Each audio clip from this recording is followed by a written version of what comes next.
seen this driver use various freeways, stay on them for a few minutes, and then get off for a little bit, and then turn back around and get back onto the freeway. So I really think that's what we're going to see here now. If we continue through Garfield past the 60, there's really nothing more but residential, Montebello, and East LA.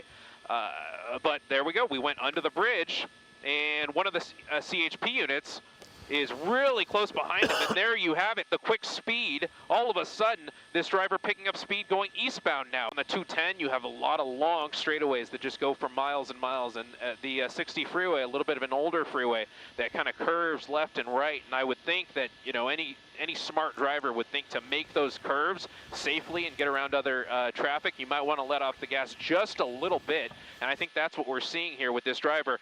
Still, excessive rates of speed, going around a school bus there, continuing as we approach the, this is going to be the East LA interchange. As we widen out, you could see that those CHP units, they're doing a good job at staying as close as they can behind this suspect, but they have to keep safety in mind and do what they can to keep the general public safe as we continue to watch this Chevy Corvette, blue in color, out of Pomona, continue these high rates of speed. We're almost through downtown now, so we've gone from Rancho Cucamonga to downtown LA in about 15 minutes, which is just incredible when you think about what a normal commute from Rancho Cucamonga to downtown would take. So it does appear that this driver maybe thought that West LA was a little too unfamiliar for him, and he's going to come back eastbound on the 10 because that might be a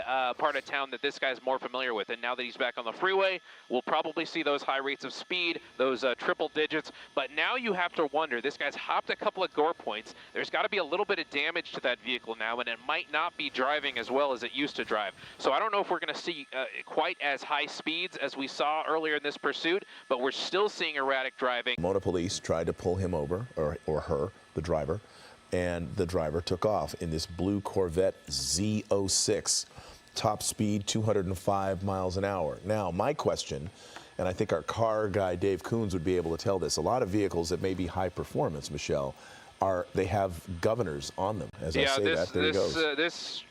Right. So this becomes very difficult because we have to dance around some of the towers here, including that now famous tower that is marked up with all that graffiti here in downtown LA. We are going to maneuver Air 7 HD around as best we can. We're going to maneuver Air 7 HD around to try and get around these buildings and get you guys a view of this guy again. All right. So that it becomes tricky, and we have seen in the past, Michelle, pursuits that have ended in downtown LA because they get in and out of these buildings, and not only we lose sight of them, but the police air units lose sight of them if there's enough separation between the pursuit vehicle and the ground units.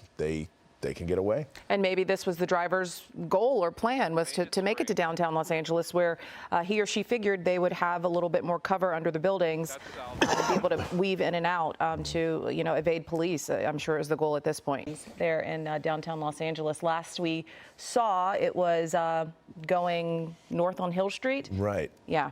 North on Hill, but then there's any number of places you can make a turn.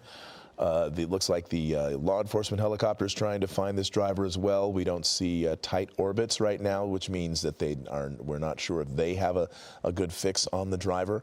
And so it may be that this blue Corvette, this Corvette Z06 model, which is a souped-up version of a souped-up car, may have escaped.